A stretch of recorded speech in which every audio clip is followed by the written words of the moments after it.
It started with them, the strangers. Hope and Jones, they called themselves. Said they were from another world. Most of us didn't believe them. That is, until the sky cracked open and the comet fell. That comet changed everything. Its impact reawakened magic long buried beneath our soil. Magic we thought was gone forever.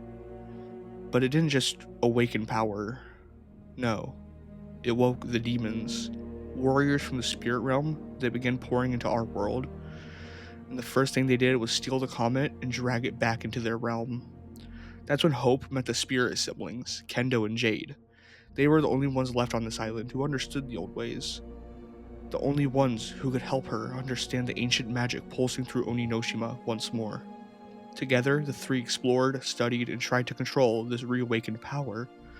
But curiosity has a cost. Jade was cursed by the demons, twisted by their darkness. Most of us weren't really shocked. With how unstable things had become, something was bound to go wrong. In desperation, Jade turned to her oldest brother, Daigo, the island's last true mask maker. He crafted for her a mask of power, a sacred relic once worn by the legendary Fox clan. Long ago, a similar mask, made by Daigo's ancestor, sparked the catastrophic Shattering War, a conflict that shattered magic and destroyed the masks, and banished the demons to the spirit realm. But this time, the curse only grew worse. The mask backfired, and Jade was dragged into the spirit realm, chained by the very powers that had once sworn to protect us. Daigo was never the same after that. You could still see the guilt in his eyes to this day. Hope and Kendo never gave up. They searched every forgotten corner of the island for a way to save Jade. Eventually, they discovered fragments of the fallen comet, splinters brimming with ancient energy. At the forge, they used those splinters to create powerful blades designed to cut through the spiritual bonds.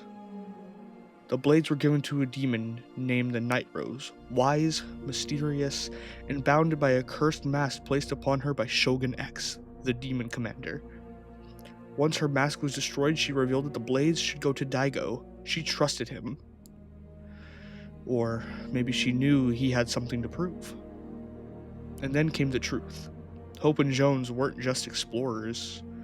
They were chasing the comet because it was a piece of something far more powerful, a fragment of something called the Zero Point, a cosmic gateway said to connect all realities. Jones said its power was enough to bend worlds, even break them. Turns out, Shogun X had been using that shard's power all along to grow stronger. But Daigo wasn't about to let that stand. He began a ritual near the sacred mountain next to Warrior's Watch, determined to tear open the veil between worlds and rescue his sister. The ritual worked. The portal opened, and then Shogun X emerged. Daigo fought with everything he had, splinter blades in hand, fury in his heart.